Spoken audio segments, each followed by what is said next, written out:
Thank you very much, Krisha. I hope that you will also help me to be a co-chairperson, since we are running time exactly at we want. So firstly, I would like to thank everybody, to the speakers, to the audience, that we can start our first session about obstetric anesthesia. We have three prominent speakers. Firstly, we would like to invite Professor Ruth Landau from the United States of America. She is now Associate Chief of the Obstetric Anesthesia and the Director of the Center of Precision Medicine, Department of Anesthesiology, Columbia University, New York. She is also now President of SOAP. I hope that our meeting now is very fruitful. And I want to especially thanks to Ruth Landau, since she is inspired me to start the enhanced recovery after C-section in Indonesia. And now, for your information, Ruth, we have at least 4 or 5 centers that already do the enhanced recovery after C-section successfully. For this, I would like to thank. But without further ado, I would like to invite Ruth Landau, my friend. Thank you so much. It is such a big pleasure to be with you. First of all, I'm in New York. It's Friday night. I'm 12 hours behind. So you're ending my week, if I may say it this way. So I'm going to share my screen. Let me know if things are moving as I want them to be. Can you see my screen? Okay.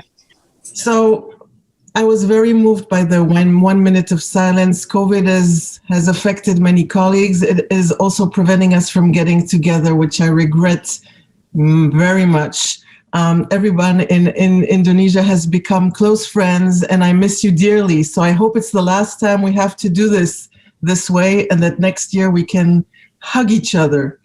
So, Susilo, you asked me to talk about enhanced recovery after cesarean delivery with a special focus on post-operative analgesia. So this is what I will be talking about, but I would like to share with you where I work. So this is the hospital where I work, and the labor floor is at the top here on the 10th floor. We actually cover 2 campuses. We have 7,000 deliveries, which is probably a small labor room compared to what you have in Indonesia.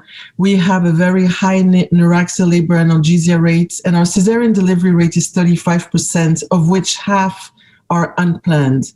Most of our anesthetics are spinal anesthetics. We rarely do a combined spinal epidural in the operating room. And our general anesthesia rate is extremely low, or relatively low, at 2%. I've dedicated my days and my nights and my weekends to try and reduce the systemic opioid use in the United States, not just in my institution, because you may have heard about it, or you may be reading about it in the press and in the journals, that we have an opioid crisis, which I believe does not exist in Indonesia. And you probably even wonder what it is that we're talking about. I'll briefly mention it. So a lot of the emphasis that we have placed is on making women be comfortable, recover from their cesarean delivery, without that being at the expense of a ridiculous consumption of opioids, which is what was the situation in many institutions in the United States. I want to mention here, and Susilo mentioned, I'm the president of the Society of Obstetric Anesthesia and Perinatology. One of the things that has recently been established by our colleague and friend, Professor Brendan Carvalho, I know he's going to be a speaker for you next week, is the designation of centers of excellence. I urge you to look into the SOAP website to see what are the criteria that have been established to be a benchmark of quality, actually more than quality, really excellence. So part of it has to do with the clinical expertise and having experts cover the labor room 24/7. It's about having equipment and protocols and policies, in particular for massive transfusion.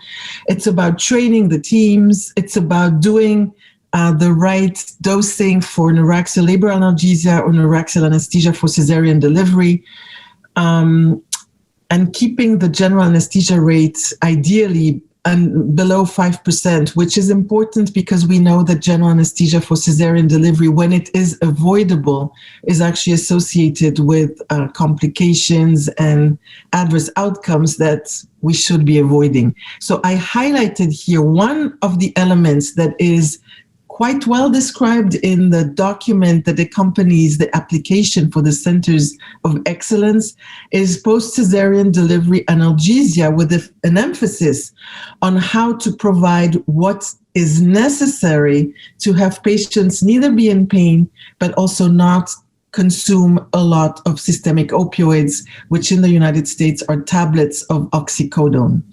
And then have a good follow-up system, see our patients, see that they're comfortable, that they can ambulate, and that they're ready to go home.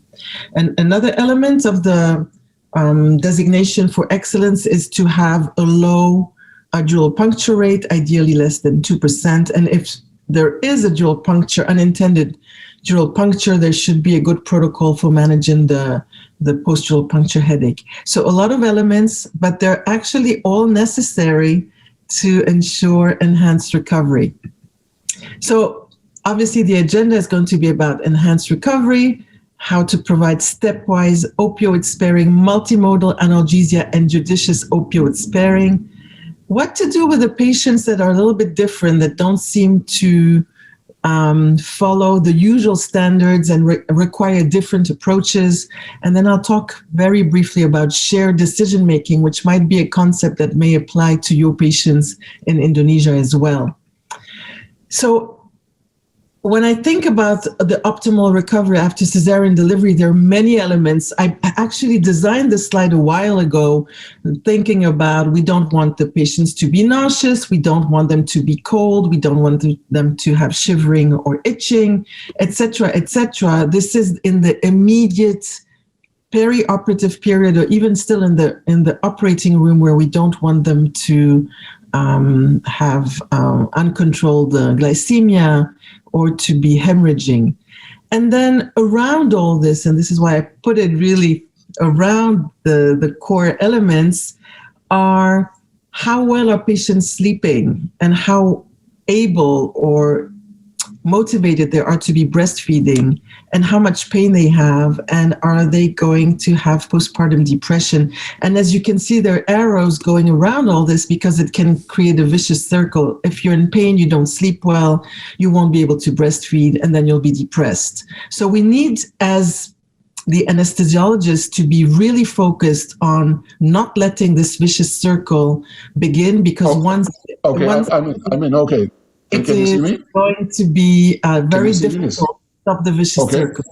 Okay, take it. So this is a slide that was after a publication that it was four hospitals that created a multi-center study looking at post-operative pain, and we looked at persistent pain and postpartum depression. The reason I'm presenting this slide here is that we thought that we were providing multimodal analgesia by the books, standard of care, and that therefore patients wouldn't have severe pain. But you can see on the slide here with the red, in the red graph, patients who had cesarean delivery, there were 15% of them that, despite all our good efforts and our good intentions, actually had severe pain. So remember this number, 15% is 1 in 6 women. There will be 1 in 6 women that, despite perceived multimodal analgesia, will have severe pain. We showed that this was associated with persistent pain and postpartum depression. These are the women that might be the outliers. These are the women that will require additional interventions. That also means that 85% of women probably can follow a standard protocol.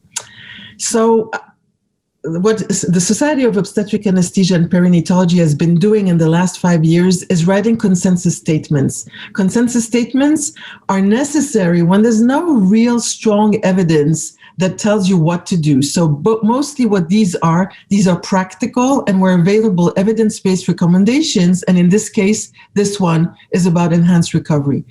The group that worked on it identified 25 items on which we recommend focusing to optimize maternal recovery, maternal-infant bonding, and perioperative outcomes. The preoperative recommendations are not really anesthesia-related, although we did put there to limit fasting intervals. What mostly is relevant to the anesthesiologist are the two middle boxes here. Intraoperative recommendations are to avoid patient spinal-induced hypotension, avoid patients getting cold, optimize the uterotonic administration, avoid nausea and vomiting, provide the antibiotic. And I put in yellow here, obviously, because this is directly something that we're involved with, which is multimodal analgesia that needs to be initiated intraoperatively and then continued post-operatively. So as I mentioned, this is what I'm going to be focusing on. In addition, if you follow the literature and you've read the last 2-3 years of papers, you might have run into these papers by the group from Stanford. Pervez Sultan is trying to, or has now established a score to evaluate the quality of the recovery, so not just evaluating pain in itself, but putting it in the context of the other elements that we also thought are important, which is no nausea, not being dizzy, being able to care for the baby, being able to mobilize. In this paper published in the British Journal of Anesthesia in 2019, 11 elements were identified as being relevant for a good recovery, but in a paper that was published recently, less than 4 months ago, actually the 10 elements were reduced, the 11 elements were reduced to 10 because 2 elements that looked at pain were collapsed into 1. And domains that are consistently reported as being good are women are able to hold their baby and they feel that they are in control, and elements that have been shown to require some improvement in care are what women report in terms of pain and the shivering. So I think that these are important elements, and if you're interested in building your own registry or doing some outcomes research that is related to recovery, this scoring here is extremely helpful.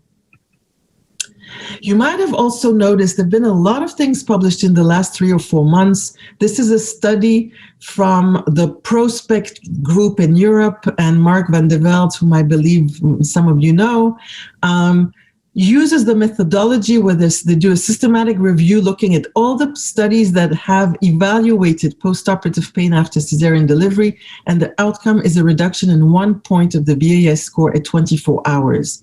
I must admit to you that I think that this is a very reductionist approach, that there's much more to enhance recovery than targeting a 1 point reduction in the pain score. And I wrote an editorial that accompanied that paper because I think that while there's some interesting elements in it, we need to keep a more, holistic approach to the recovery and not just look at interventions that will reduce the pain by 1 point. Nonetheless, they concluded that if you are able to provide intrathecal morphine at a small dose, this is recommended, that giving paracetamol and nonsteroidal inflammatory drugs by mouth is absolutely recommended, that post-delivery IV dexamethasone is recommended, and that the non-opioid medication should be continued with only opioids for rescue. They did also mention that if you're not able to provide intrathecal opioids because you don't have access or it's not something that is feasible in your institution, then single injection local anesthesia wound infiltration, continuous wound infiltration, or the regional abdominal wall blocks such as a TAP block or quadratus lumborum block are recommended. I'll come back to that in a little while. So I will focus on what has been now coined and the term that we use in the United States of stepwise opioid-sparing multimodal analgesia, so that you see why we publish so much about that. So you have to understand that in the United States, we provide Neuraxyl opioids to 98% of our patients. They all get it. They all get Tylenol. They all get intravenous ketorolac at the end of the case. What was more difficult to institute is a standard regimen where patients get the non-opioid medication around the clock, regardless of whether they are in pain or not. This was not something that was done before. In other words, patients were told to request for medication if they were in pain, and based on the pain score, they were either giving a non-opioid if the pain score was low, or an opioid if the pain score was high. and patients would always report their pain as being high, so they would be given the opioid without having had the opportunity to have non-opioid medication. So this is now what people have implemented, institutions have implemented in the United States, where around the clock, no matter what the pain score is, the patient take the acetaminophen and the non-steroidal. And as I said, we do provide neuraxial opioids. We usually give intrathecal fentanyl, which is short-acting, but will enhance the experience intraoperatively. And for postoperative pain, we give morphine preservative-free at the doses that are presented here, either intrathecally or epidurally.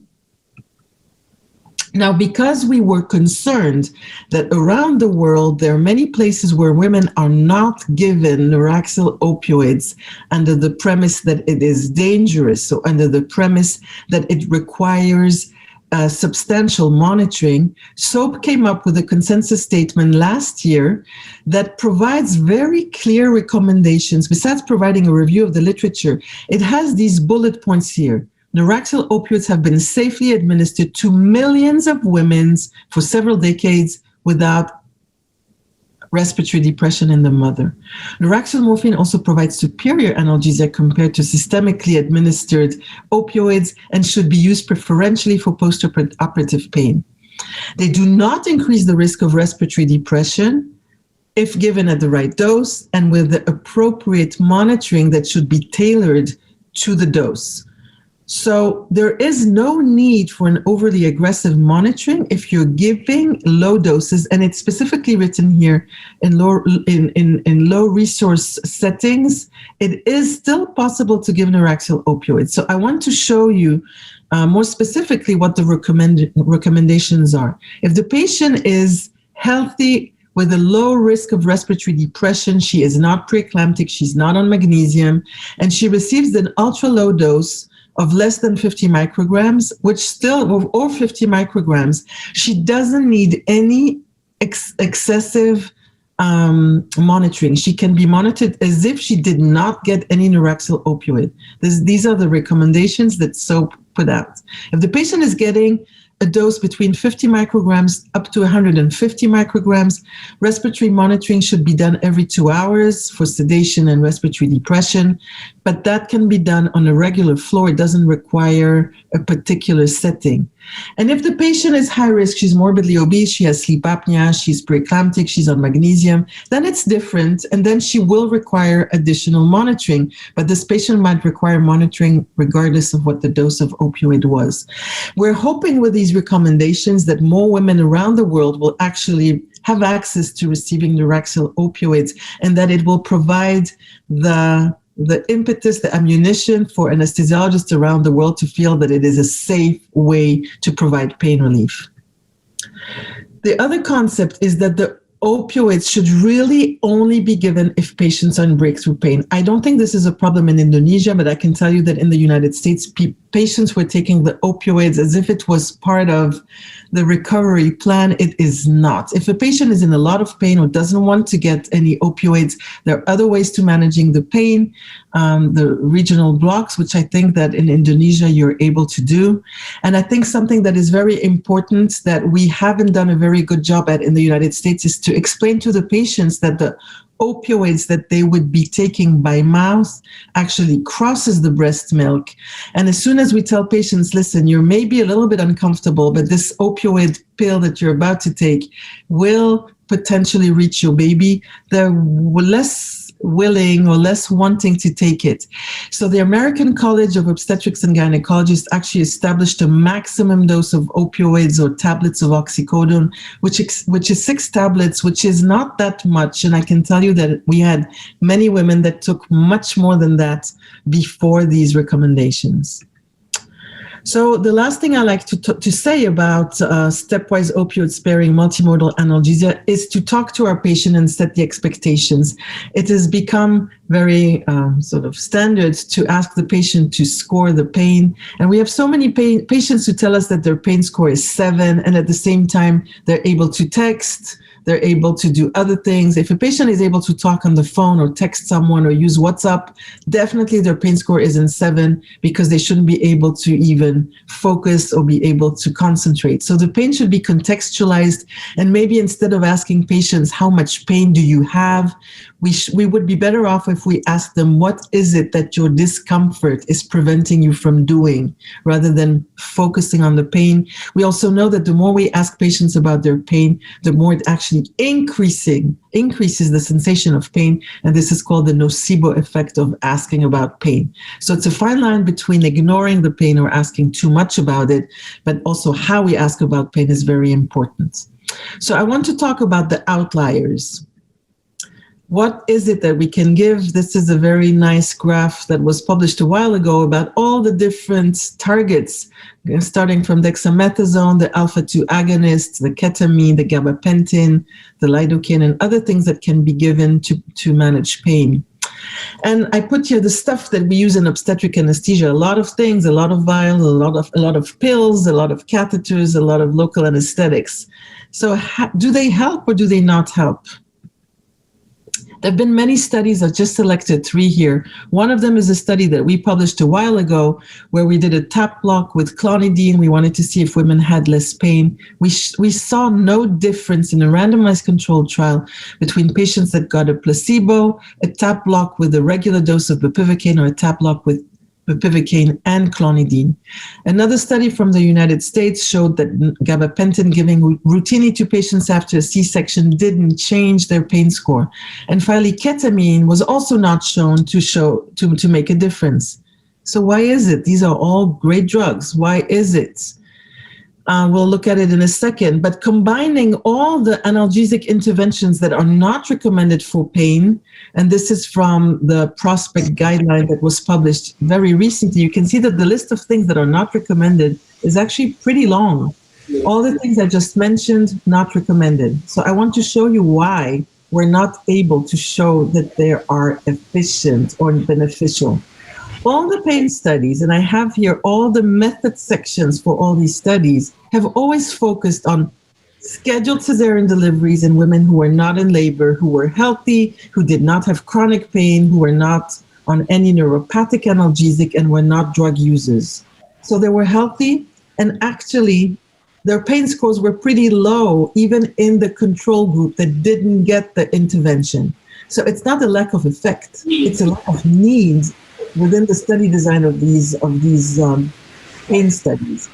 So actually what we need to remember is that not everyone is going to have severe pain. I showed you before that slide, we saw that 15% of patients actually have severe pain. So most likely these are the women that may require the additional dose of clonidine, of gabapentin, of ketamine, of lidocaine, of the tap block that otherwise hasn't been shown to be beneficial. So how do we know who these 15% of women are? There are a combination of studies that have shown that there's different ways to predict them. Patients who have chronic pain before, patients who are using opioids, patients who've had a previous cesarean delivery where they've had a lot of pain, the patients who have hyperalgesia or are catastrophizers or don't sleep well. This is a study that we did a while ago where we asked women to score the pain when we were doing the numbing in the back before we did the spinal. When we did the local anesthesia infiltration, we asked them to tell us how much does that hurt. And we were able to correlate the pain during the local anesthesia infiltration and the amount of pain they had after their cesarean delivery and the amount of pain medicine they took. And almost not surprisingly, it's not that many women that have severe pain when you infiltrate. It's 14%. So again, the same range, it's sort of 1 in 6 women are going to behave differently. They have lower pain tolerance, higher pain scores, and higher analgesic requirements. So this is what we do at Columbia. We try to tailor our approach. If we have a patient who has a history of a previous traumatic experience or she's had a complex surgery, we're going to do more than our standard. we're going to obviously give her what we typically give, which I have here as bullet number 1, the scheduled Tylenol, the ibuprofen. We will give her opioids if she needs it.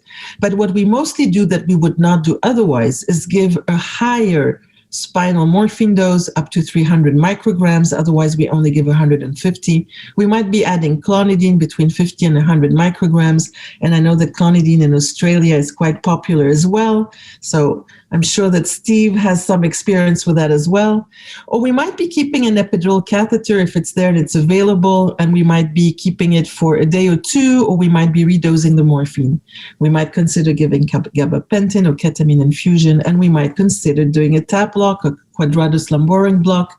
And if you have the chance of having the bupivacaine liposomal suspension, you might be using that, or you might use TAP blocks with catheters. But again, it is not necessary in most women, 1 in 6.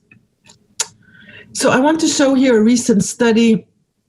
It's the TAP study with the liposomal bupivacaine, and just I'm making some publicity here for the Anesthesia Analgesia Journal Club that will happen in a couple of weeks. If you are on Twitter, you will be able to join it. So this is a study where they randomized women who got a spinal with morphine.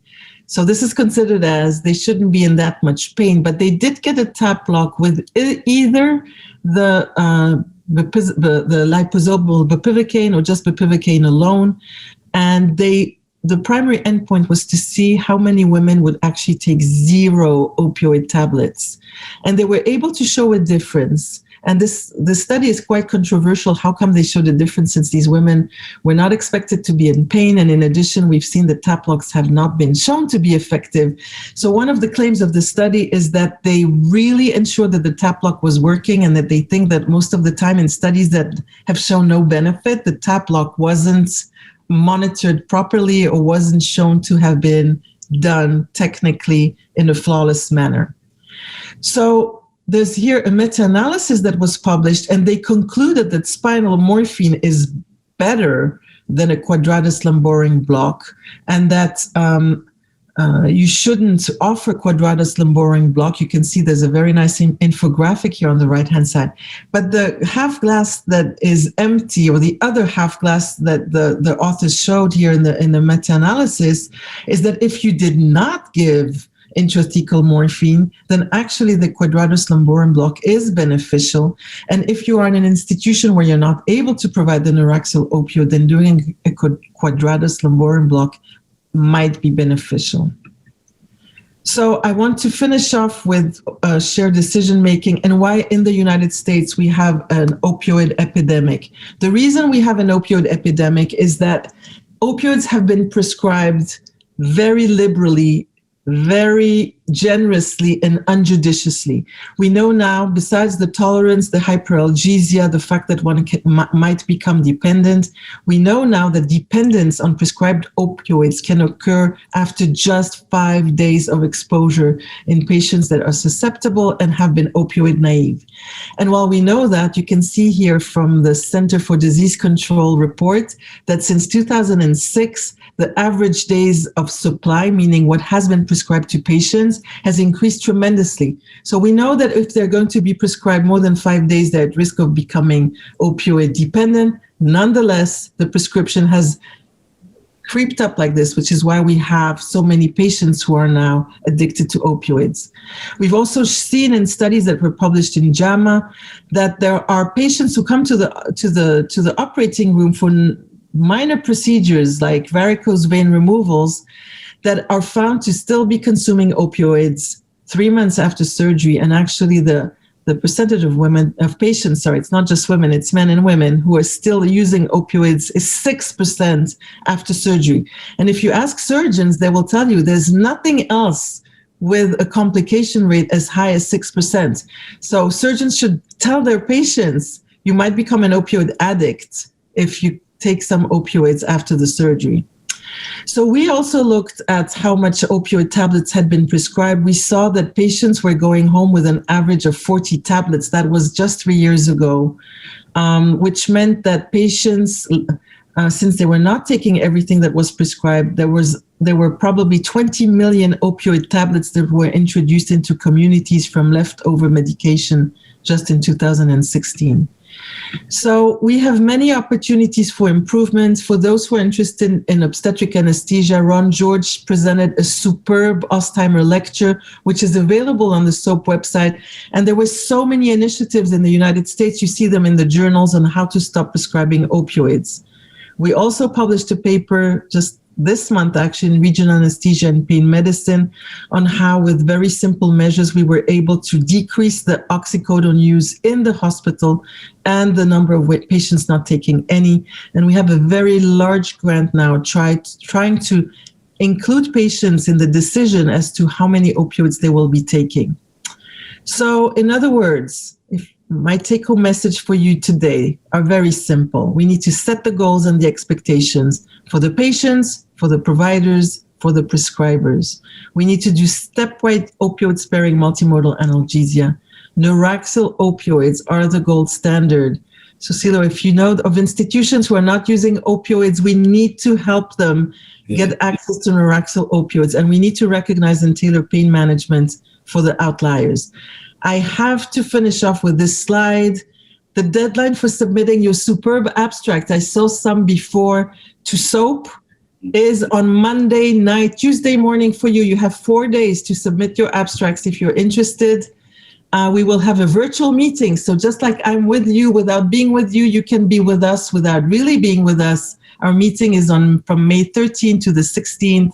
Super program. The time difference will be beautiful. When we're having breakfast, you'll have dinner and vice versa. I hope to see many of you there. Thank you very much. Thank you very much.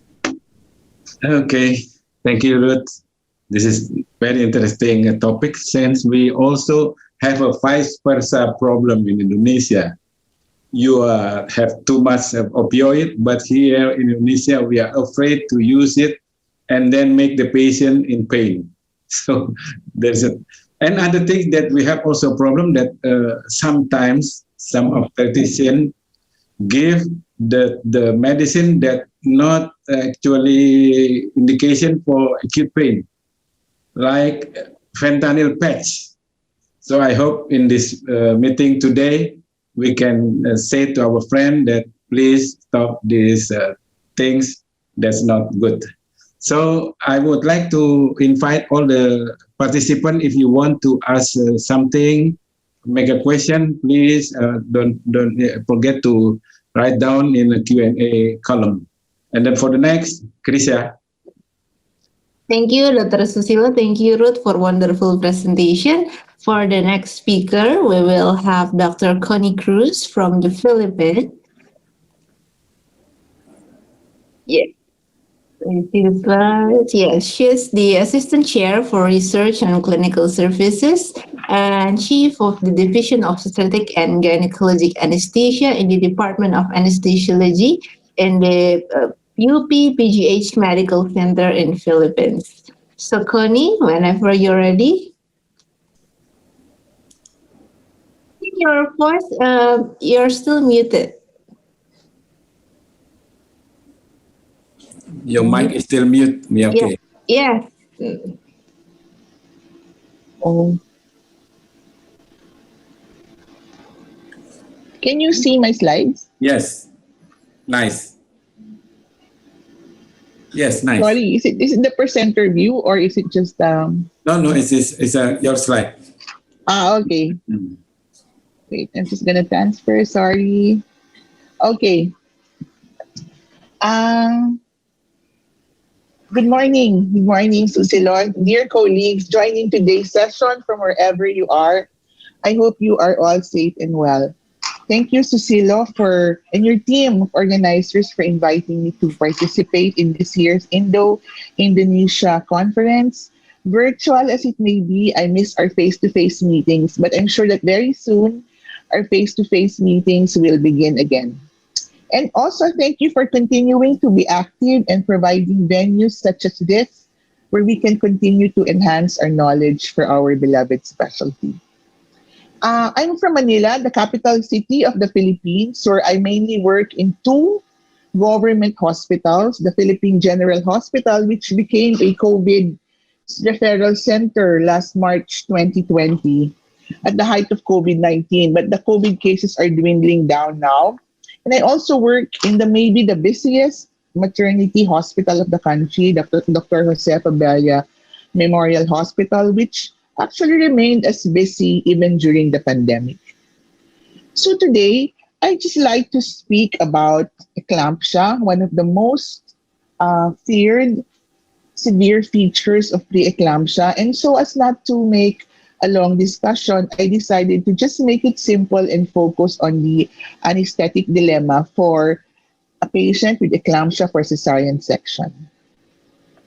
So here are some of the scenarios which actually we get in the PGH.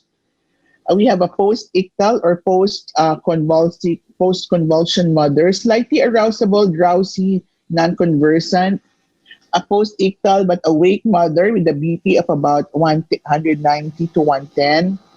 And we also have planned vaginal deliveries with an epidural in place, but who ceased but was awake post-ictal. So these are some of the scenarios that we encounter. These are some of the eclamptic scenarios that we encounter in our institution. So from 2018 to 2020, there were a total of 38 cases. These were a few of the recurring or similar scenarios diagnosed with preeclampsia for cesarean section. So this is the outline of my discussion, a review short of the hypertensive disorders during pregnancy, diagnosis of preeclampsia, the pathophysiology of the preeclampsia syndrome, anesthetic considerations, general versus regional anesthesia studies, and finally, our local experience. So just a short review before I discuss the anesthetic management we provided for those patients in those scenarios. I'd like to review a little bit about the hypertensive classification of the ACOG, American College of Obstetrics and Gynecology, the 2020 guidelines, which listed 4 classifications of hypertension, namely preeclampsia, which is a disorder, as you know, of pregnancy associated with new onset hypertension after 20 weeks, and then may or may not have proteinuria, but in the absence of proteinuria must have one of the severe features. And then there's you also have actually I shortened this slide, chronic hypertension in pregnancy, chronic hypertension with superimposed preeclampsia, and finally gestational hypertension. So just a review of the 4 classifications of hypertension in pregnancy. And the presence of any one of these will actually make it severe. Systolic BP of 160 or higher, thrombocytopenia, impaired liver function, renal insufficiency, in the absence of other renal disease, pulmonary edema, and finally, new onset cerebral or visual disturbances unresponsive to medication. So this is where eclampsia comes in. I'd just like to share what a recent global cause, the World Health Organization systemic analysis of the global causes of maternal death. This is done in 2014. And findings from 23 studies from 2003 to 2009, comprising over 60,000 deaths, showed that hemorrhage, hypertensive disorders, and sepsis were responsible for more than half of the maternal deaths worldwide, with hypertension actually being second, especially in the developing countries. So there was actually, even before the 5th century, there was an early understanding already of eclampsia.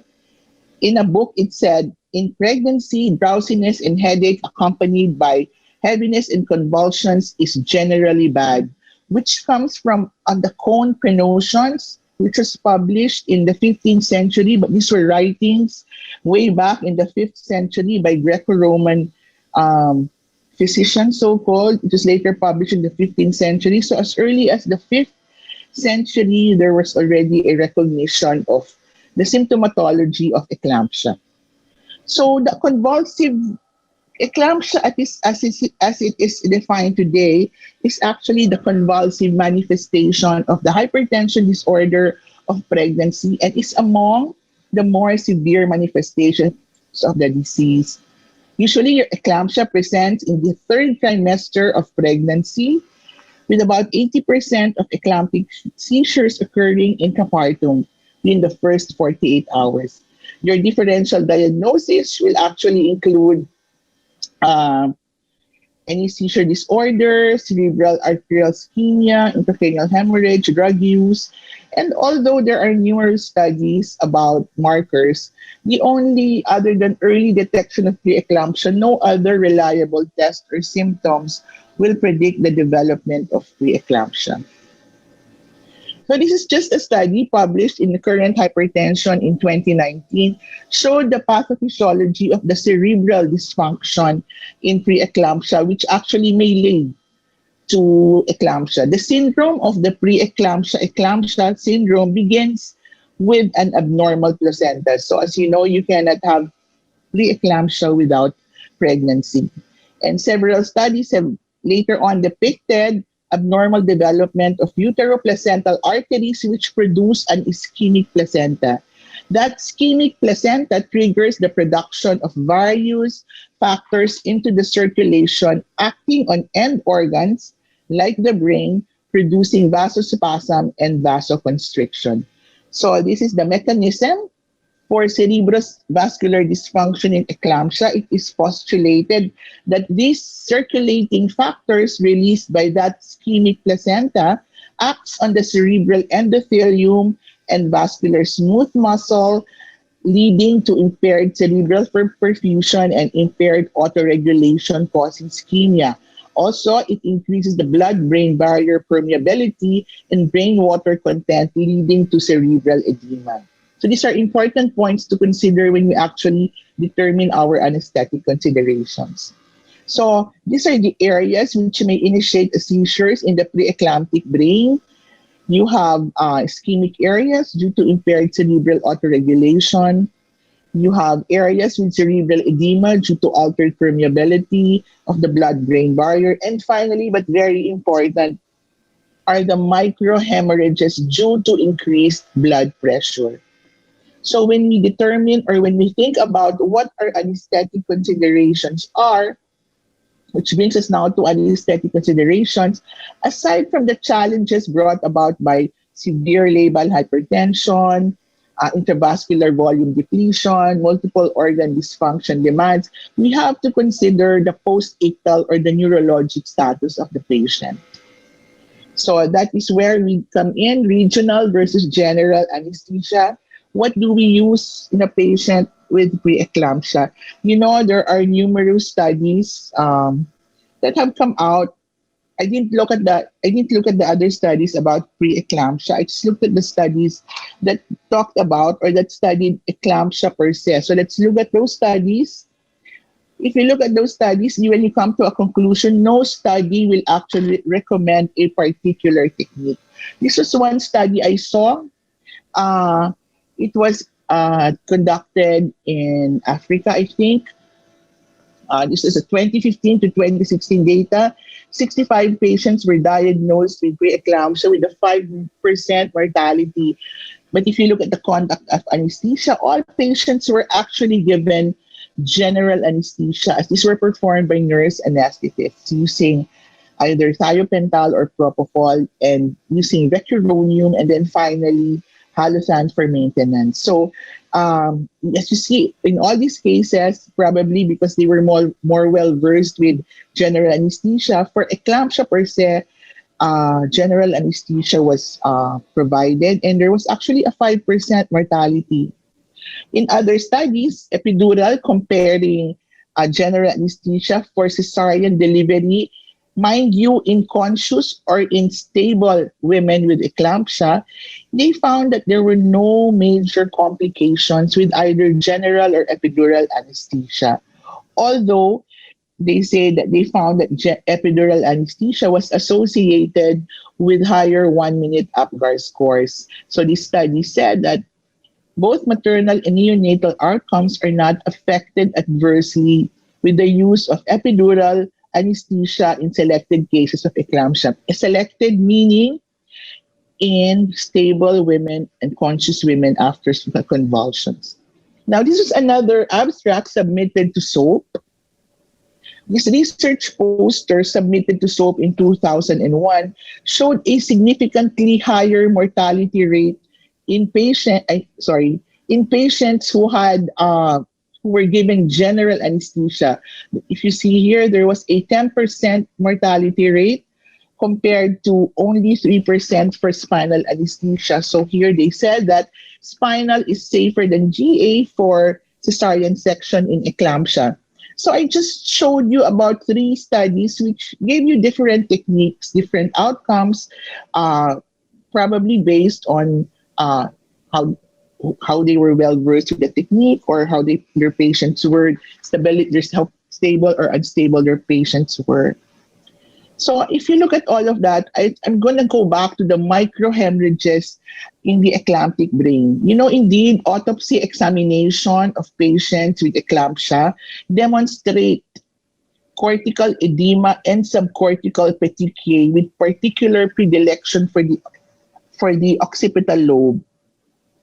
These petechiae are revealed to represent perivascular hemorrhages with particular predilection for the particular lobe.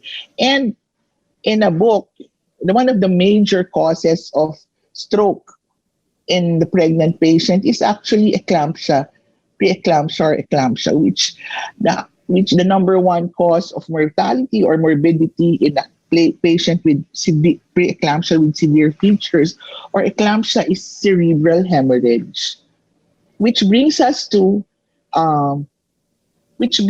the risks of general anesthesia based on case reports and retrospective studies. So general anesthesia actually carries more risk to pregnant women than regional anesthesia does because of the following. You have aspiration, failed intubation, we all know that because of laryngeal edema, and stroke, secondary to increased systemic and intracranial pressures during intubations. General anesthesia may also be associated with severe hemodynamic response to intubation and laryngoscopy that might increase the risk of intracranial hemorrhage and edema. Also, remember, all patients usually who are preeclamptic are on magnesium sulfate. So the drug interactions, particularly between mag sulfate and your neuromuscular blockers, your calcium blockers, and your inhalational agents may actually pose a problem in an already compromised parturient. So what about the risks for regional anesthesia? Well, some studies will show that there may be severe hypotension. We may have high motor neuronal block, a possibility of a convulsion occurring during the course of a procedure. Despite these potential problems, spinal or epidural hematoma, but note, many studies have shown that the risk of a hematoma in a platelet count of more than 70 is really exceptionally low. And despite all these potential problems, the relatively hemodynamic stability conferred by your epidural with decreased catecholamines concentrations and improved uteroplacental and peripheral perfusion make it actually a better choice, for hypertension, for severe hypertension in pregnancy. And even spinal may be associated with less hemodynamic variability, than your general anesthesia. And here's another study which showed the differential impacts of the modes of anesthesia on the risk of stroke among preeclamptic women who underwent cesarean delivery. This was a population-based study used in 2002. We're using 2002 to 2000 data from Taiwan, and they studied the stroke-free survival rate. 75 out of 8,567 patients with severe features developed a stroke. And they found out that regional anesthesia resulted in a higher stroke-free survival rate than general anesthesia, and that general anesthesia was associated with a decreased stroke-free survival rate with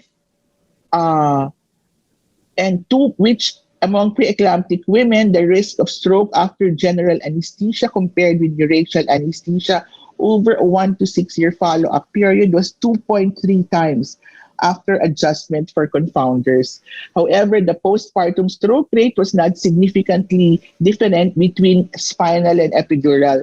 So this study actually shows that most probably your regional would present a better choice, even in patients with very high blood pressure.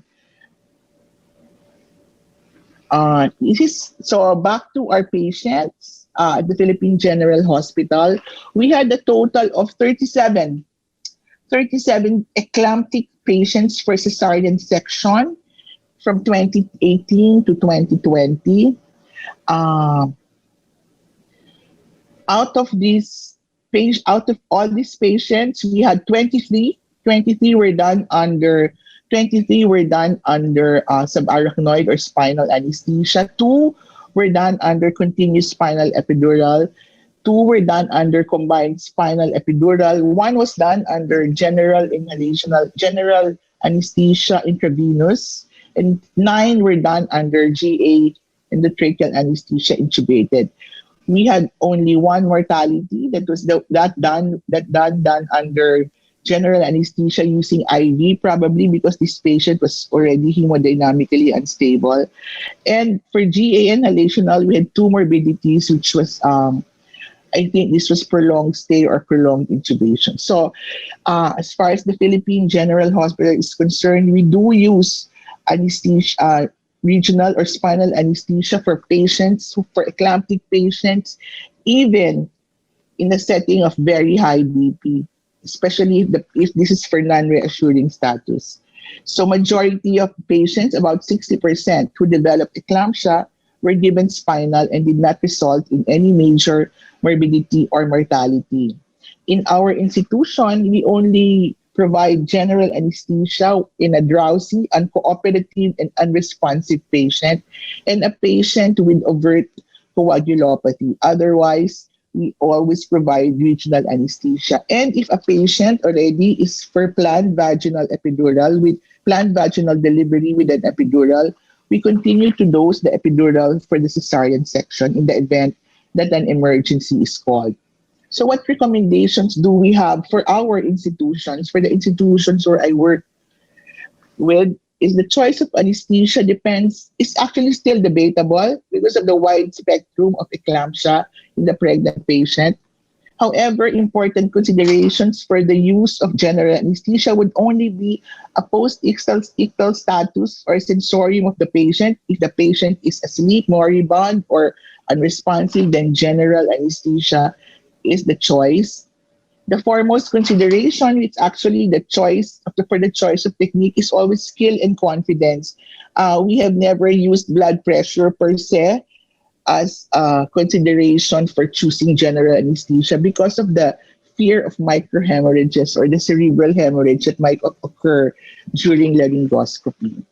That was my short, brief lecture, and with that, I'd like to thank you, Terima kasih. Thank you very much.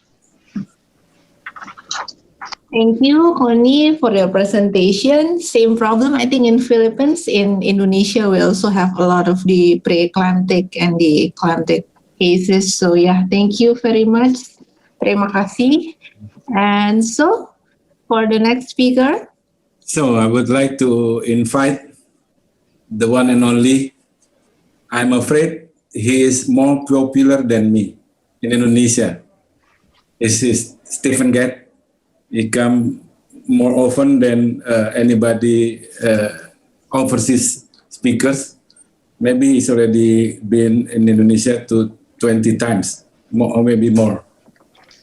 He's a good friend. Nothing to be informed from him. Everybody know him.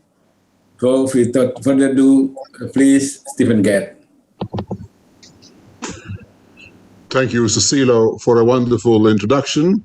I really miss coming to Indonesia at this time of year. And as you said, I think probably been there 40 times, but of them 20 are coming every year to this meeting. Today, you might be asking, why do I want to have a helicopter view of catastrophic obstetric hemorrhage? As Professor Cruz has told you a few seconds ago, you understand that hemorrhage is now the biggest killer of obstetric patients in the world.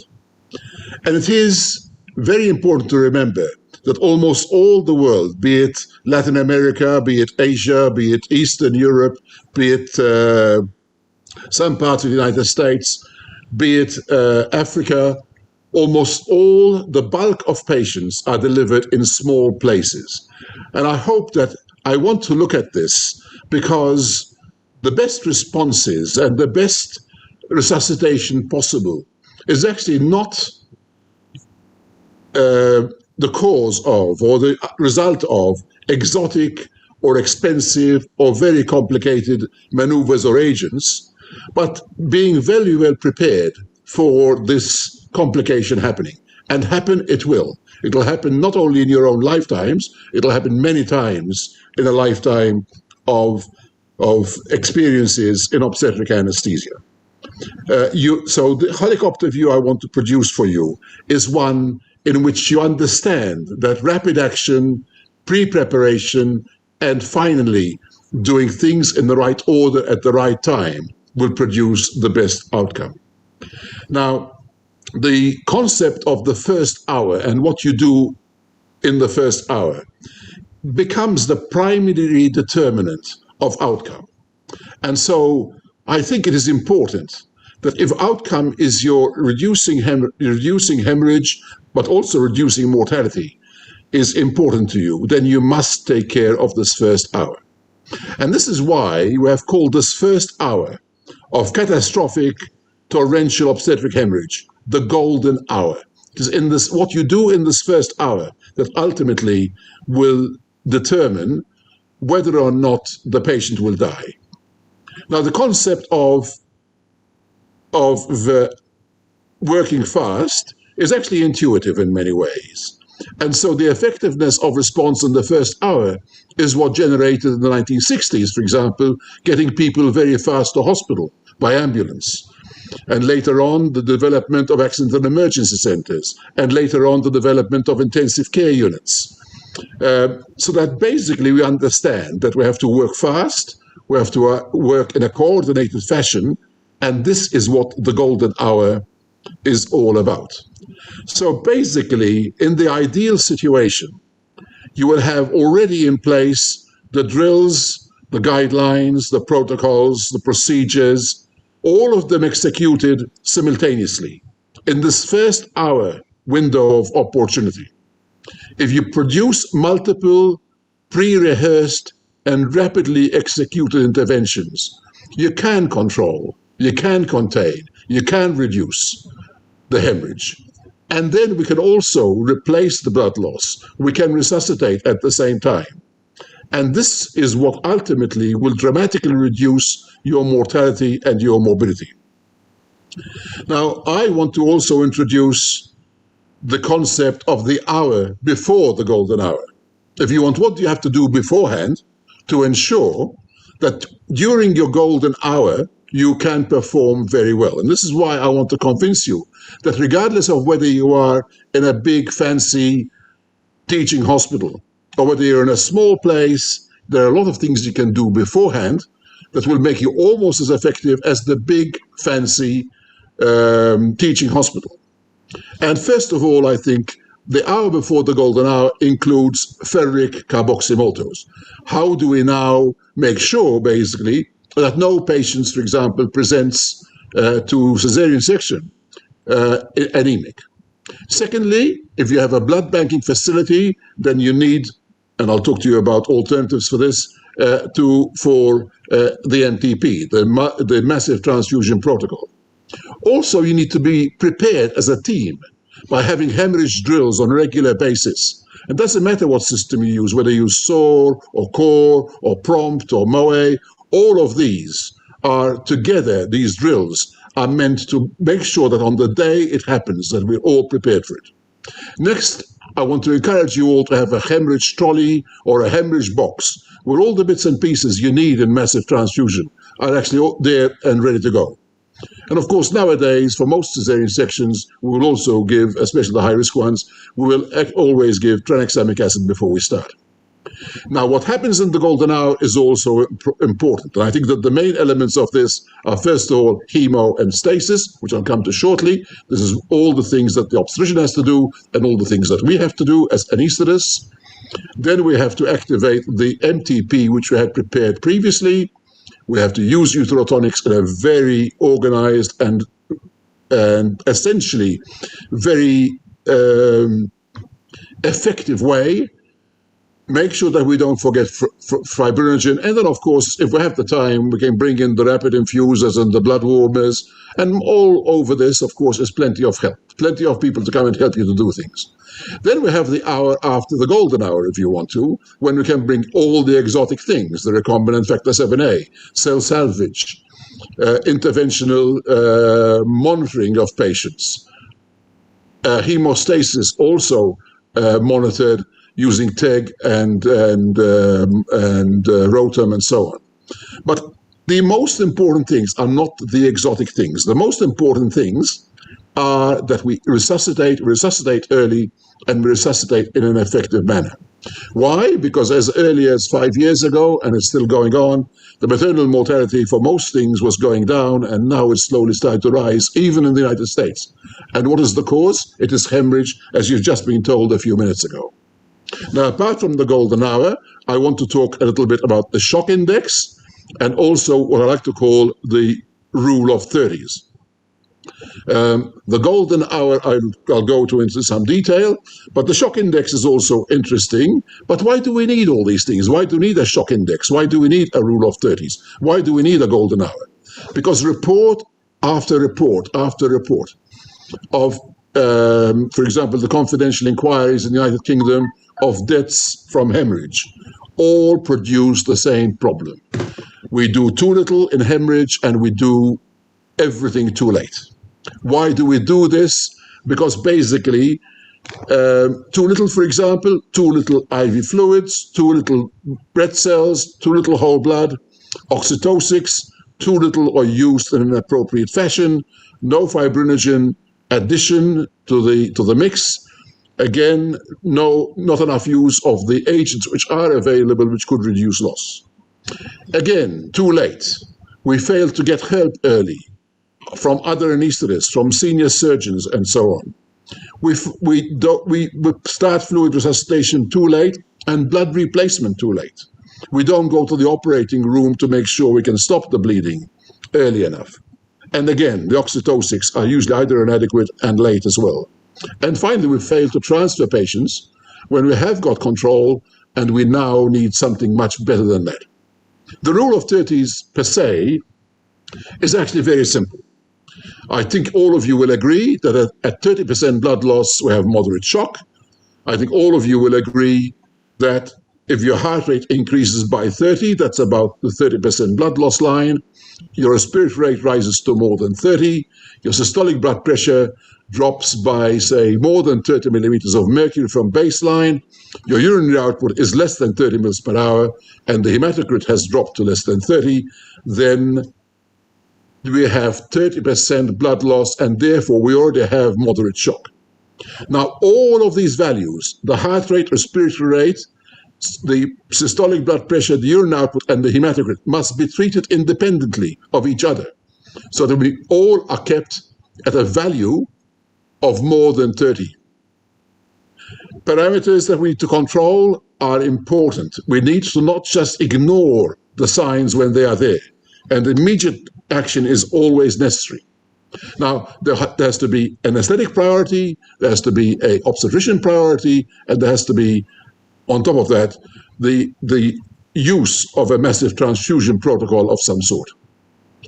In massive PPH, the anesthetist's job is, first of all, hemo.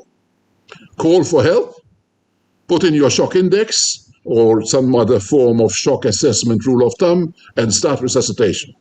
The E stands for try and establish an etiology, try to suggest this to your surgeons as to what you think might be happening, and ensure that you immediately have availability of blood to replace. encourage the surgeons, if they don't know what to do, to massage the uterus up and start up your oxytocin infusions, your ergometrin, your long-acting oxytocics like duratocin, and then make sure that the surgeons start to put in some prostaglandins if all of that is failing.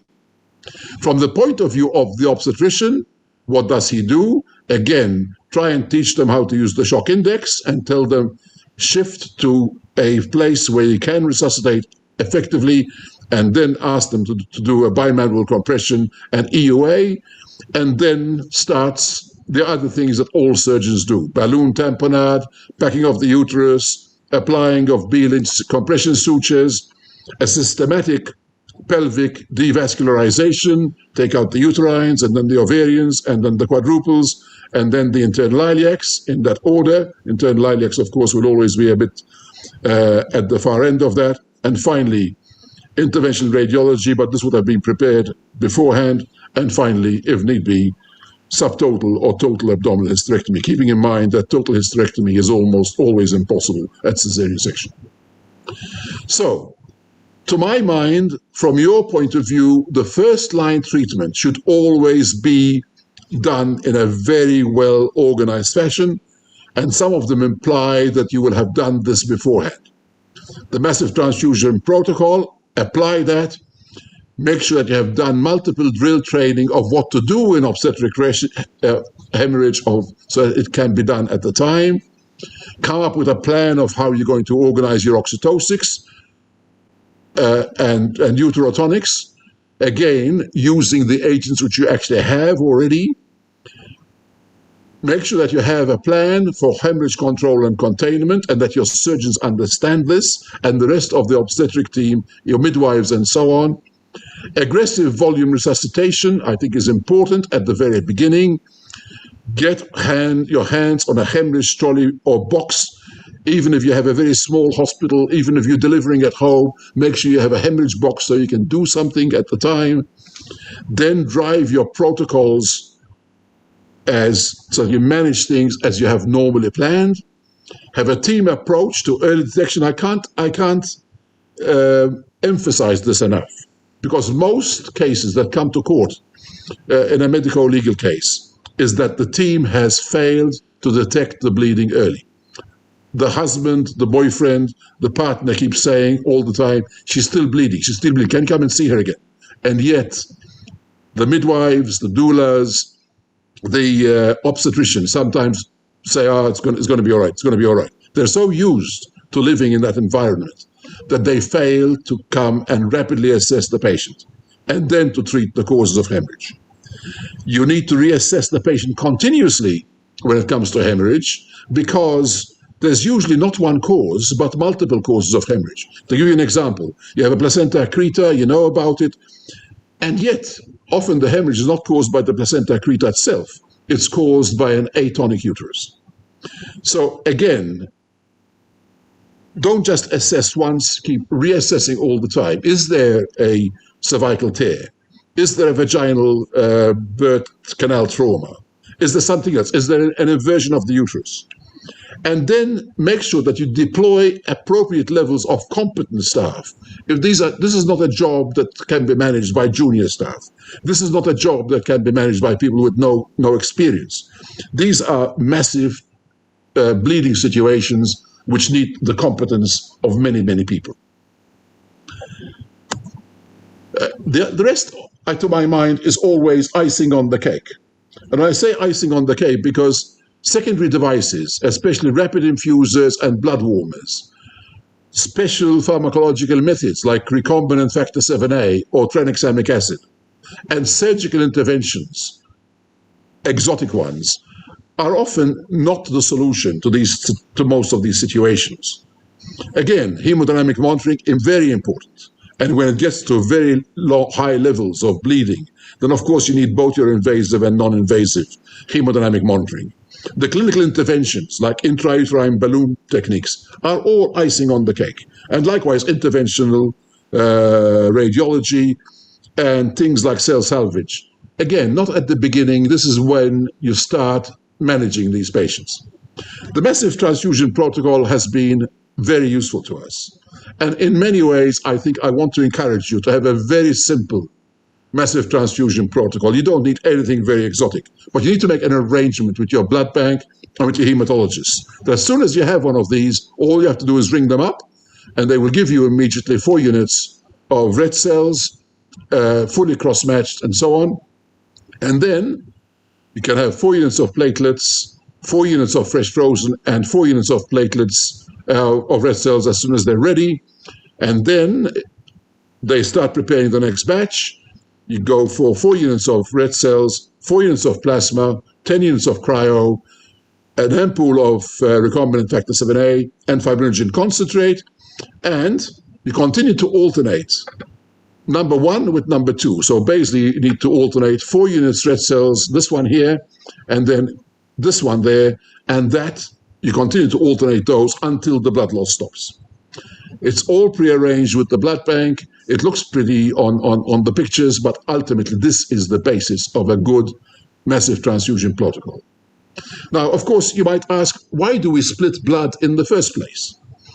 Well, there are a number of reasons for doing that, but if you think about it, we're now playing a game with all sorts of different things like red cells and fresh frozen and cryoprecipitate and so on, when we have split the blood in the first place. However, if you're in a remote location or you're in a resource-depleted area where blood banking is not very sophisticated, don't worry. Just go for ultra-fresh, group-specific, fully cross-matched whole blood, and that's a very good alternative. Get it off your staff in the hospital if you need to, especially if you know what the groupings are for those people already. Call in relatives if necessary, and get very, very fresh 5 minutes ago blood. And that will solve all your problems of a massive transfusion protocol, except that that can't be done in a big teaching hospital. Why? Because of this shelf life of all the components that we get from a packet of blood. You know, some agents, as you can see, the platelets, 5-day lives. But there are other agents like clotting factors, like 7, 8, and von Willebrand's factors that might last you for a year. And even the red cells themselves, right, washed or unwashed, can give you 35 days of use. So effectively, this concept of using a massive transfusion protocol is highly dependent on your having an effective blood banking system. In the end, rapid replacement of both volume and blood components is, to me, the essence of dealing with a massive blood loss situation. Now, as I said, often there is misdiagnosis. There's often a situation where we underestimate the losses, grossly so. Midwives tend to underestimate. Obstetricians are notorious for repeatedly underestimating losses.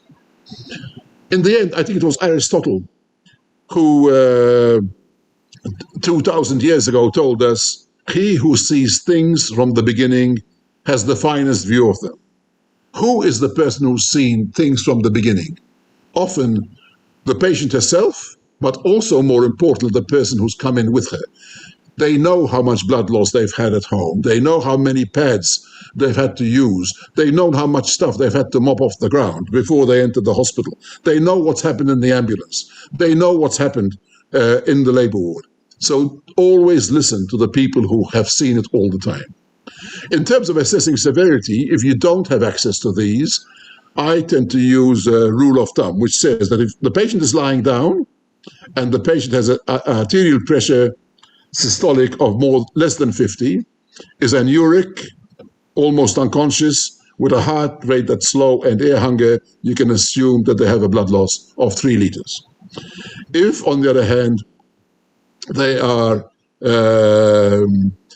are standing up or sitting down, and they have an arterial pressure of 80 to 90, they're pale, they're sweaty, they're tachypneic, and they have a heart rate of more than 100, then again, you can assume that they've lost 1.5 liters.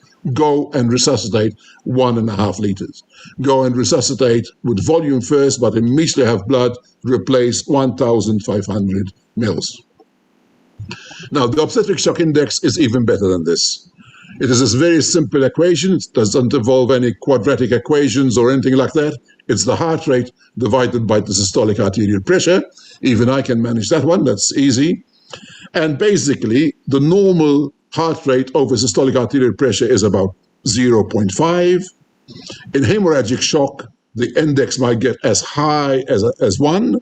So basically at 0.7, 0.8, 0.9, if you're still getting these sort of numbers, then you need to assume that your resuscitation is not adequate. And once you get to, in obstetrics, if you get to 1.5, then you can assume that you're behind by at least 2.5 liters, not just of volume, but also of red cells. So let me repeat that. At a shock index of 1.0, at a vaginal delivery, you've lost at least 1,000. At a cesarean section, at least 2,000 mils of blood. At 1.5, you're in very big trouble indeed. You're now in hemorrhagic shock with a 2.5 liter blood loss. Now, you might argue that until now, we've had a falling mortality from obstetric hemorrhage. It's only recently that it has started to rise again. Why? Because so many things were put into in the meantime, right, that did reduce the obstetric hemorrhage, the availability of banked blood with blood banking facilities. We had better antenatal care, better improved access to hospital-based obstetrics as opposed to having deliveries in the home. We have availability of blood products like platelets, better understanding of the mechanics of uteroplacental blood loss. And also, though, because we also have more agents like which secure uterine contraction. But now we've got the problem that we are not using them as well as we used to before. In spite of having even newer blood clotting agents like 7A and tranexamic acid, that in the past we had more timely resuscitation by physicians and midwives. We seem to be slipping. We have had a decline in home or small clinic births or even small hospital births. Again, a fall in some places of these hospital deliveries, access to clinicians in other subspecialties who used to come to help in these very severe blood losses, like interventional radiologists, cardiac surgeons sometimes, gynecological oncologists who are very used to working in situations of severe blood loss and very mushy tissues, early and aggressive treatment of hemorrhage, and better monitoring. In spite of all of these, the mortality was falling, and now it is starting to rise. I think Cruikshank put this in 1986 very well. He said, procrastination in dealing with pelvic hemorrhage simply accentuates the problems.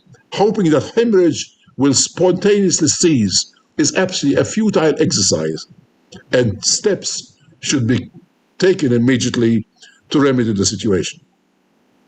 How do we treat uterine contractility? In the past, we've had oxytocics. They've served us well, and that's your dosages. But now we are realizing that syntocinon continuing repeatedly, especially if they've already been on some degree to hasten the delivery.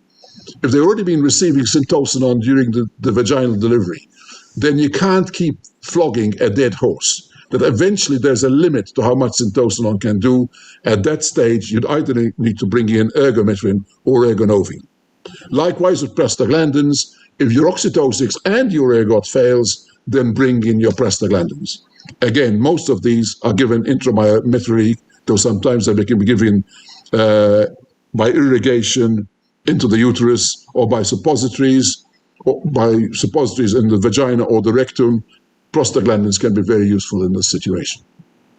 One big thing about syntocinon is that we now have longer acting oxytocics like carbetocin, and also the second lesson to learn here is that ergometrin should come in very early rather than late.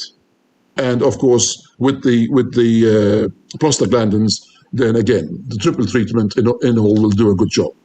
There are many other treatments, of course, for dealing with bleeding, like epsilon aminocaproic acid, used mostly by the cardiac surgeons, desmopressin, in those who have thrombocytopenias or platelet function abnormalities, conjugated estrogen therapies, mostly used for very delayed PPH occurring on, say, postpartum hemorrhage occurring, say, on day 5 and later on than that. But also now we have tranexamic acid, which is almost routinely used. And finally, we have activated factor 7A. And I think all in all, these two agents, we are now looking at using them in combination. I'll show you that a bit later. In terms of monitoring these patients, again, you don't need anything very exotic. It is nice if you can have TEG and ROTEM. Most operating theaters now have iStat or something similar, but even the older point-of-care devices are quite adequate in dealing with most of these. So when it comes to buying equipment, and when you don't have certain things, remember that in hemorrhage, it is not the major equipment that counts, it is the way you are organized and the way you operate at the time you do your thing. The point-of-care tests available previously have been all the things that we know: bleeding time, HemoQ, fibrinogen, arterial gases, hemoglobins derived from your blood gas analysis. And they are fine, for most things they will be fine. To that, we can add iStat, and now we can add either ROTEM or TEG, or in some places, an obstetric anesthesia, both. Remember that most hospitals have these devices already, except they might not be in the labor ward. Make arrangements so they can be used on the day if necessary. Predicting massive hemorrhage, as I said, the point of care, VEG, and lab tests are all useful. Okay, so point of care devices in this situation are very useful indeed, as opposed to having to send bloods off to the lab to be done. With regards to the measuring devices for measuring all sorts of different things, again, most hospitals have a variety of these things, not just arterial lines measuring blood pressure, but things like Vigileo, the EV1000. But what is even more interesting now is that Finapress, NextFin, Clearview are now providing this in obstetrics without any invasion at all. So basically, it's a device which will measure all these beautiful things for you without even needing an arterial line in most situations.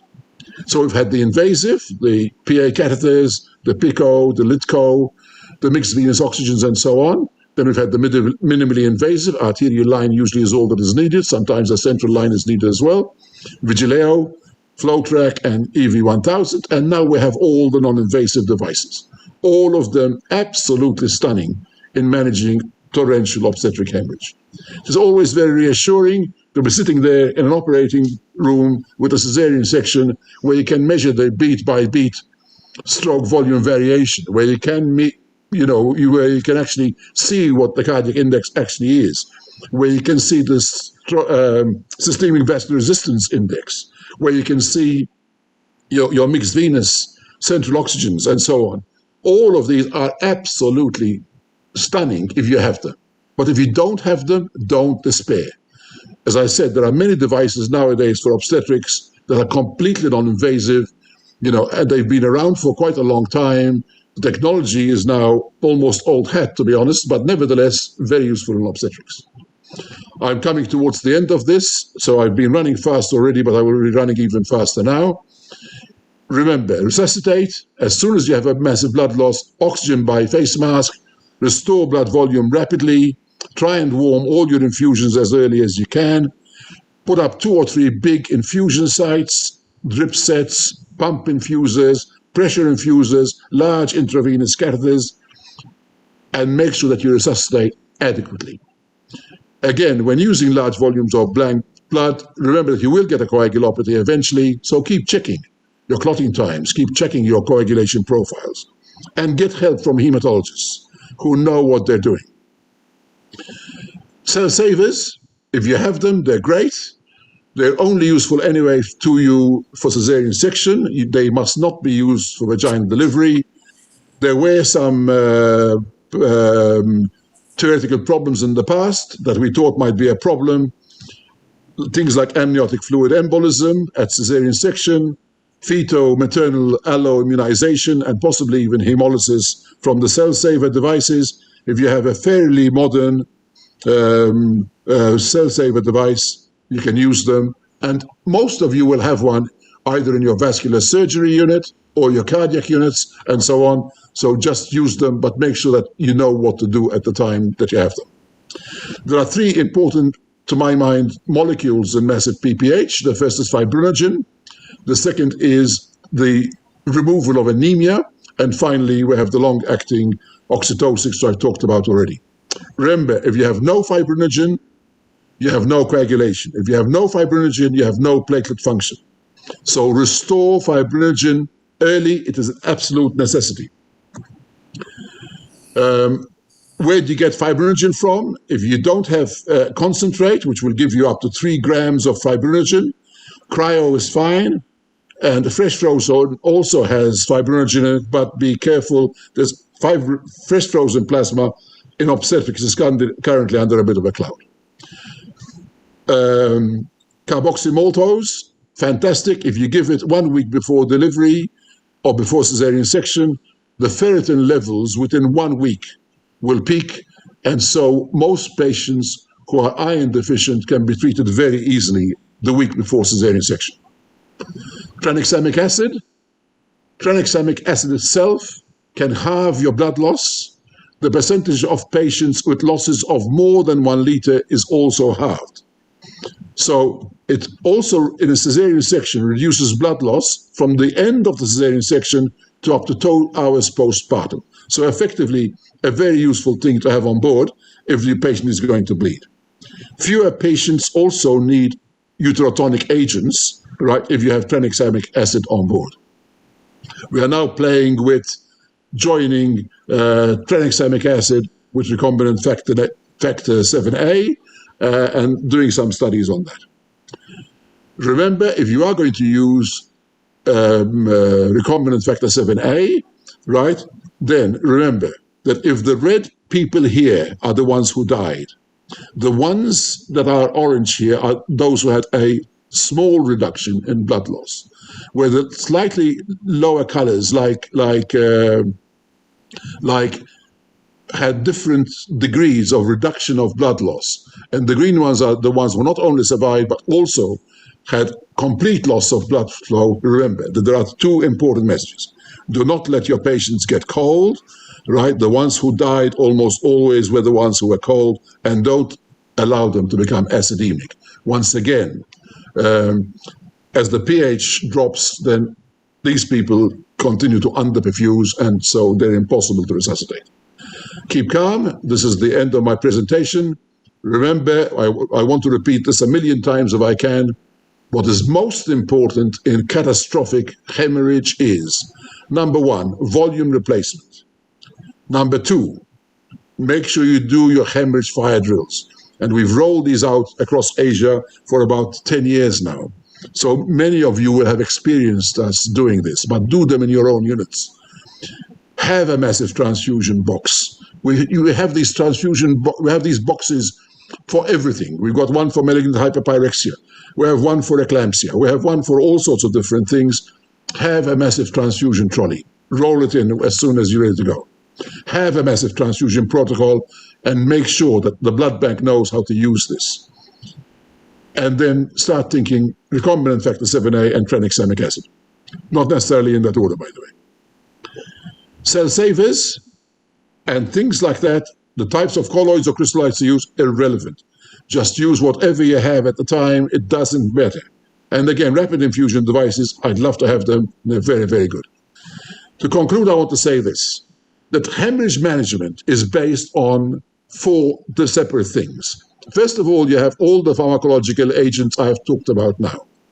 Then there's all the things that surgeons do, and sometimes the radiologists do.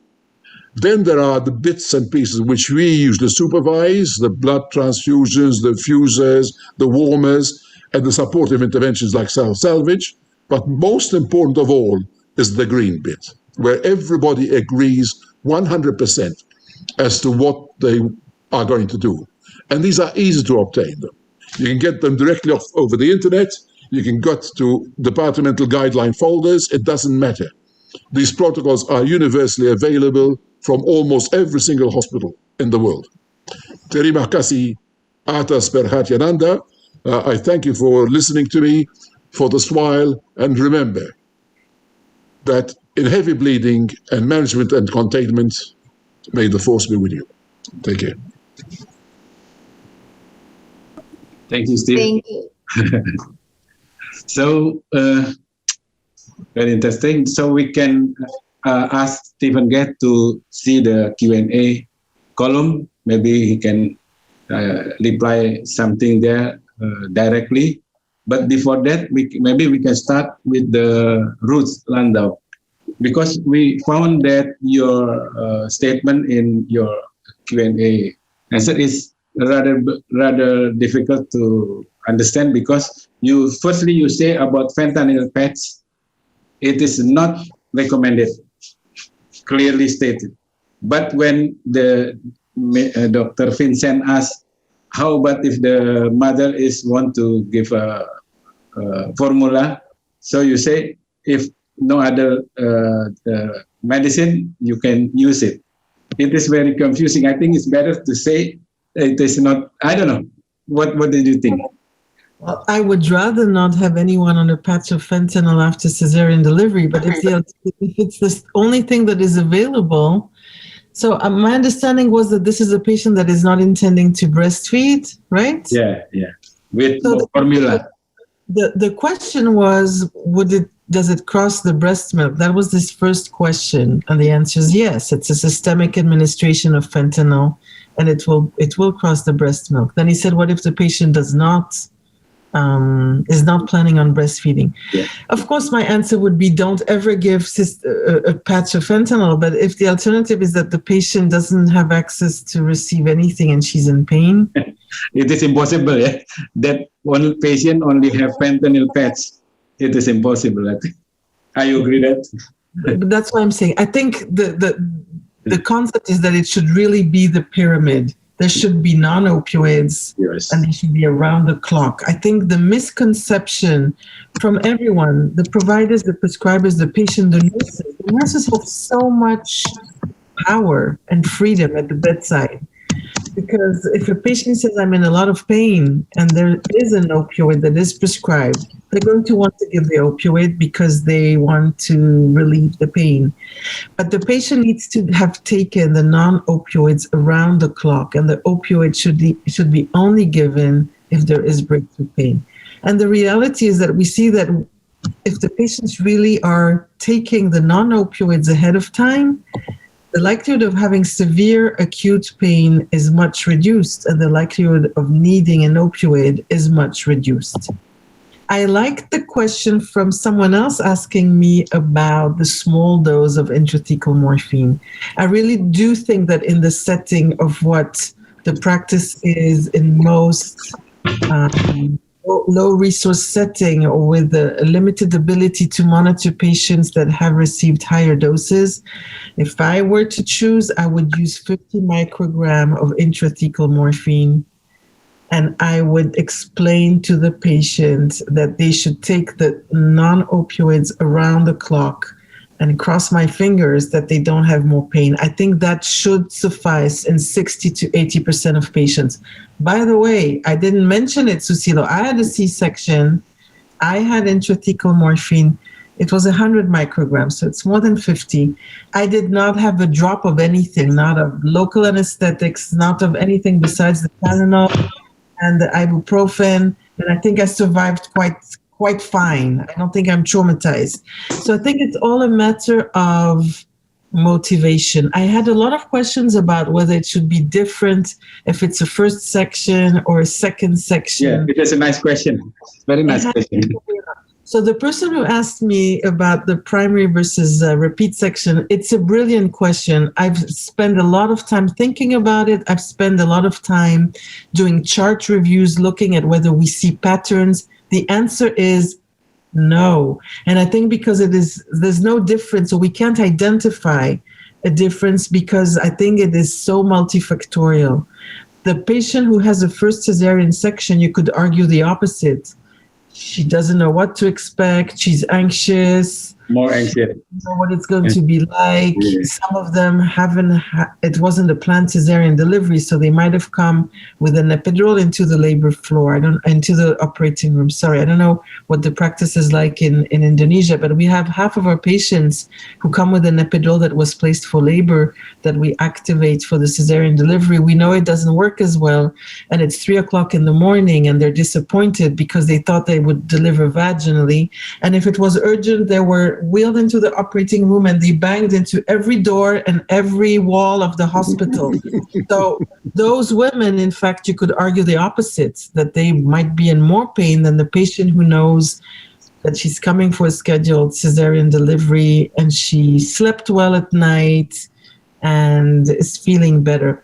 So I think it goes both ways. We did find, and actually published it recently, that for women who had prolonged labor with an induction of labor, who then went to the operating room, so it's the duration of labor, it did predict more pain.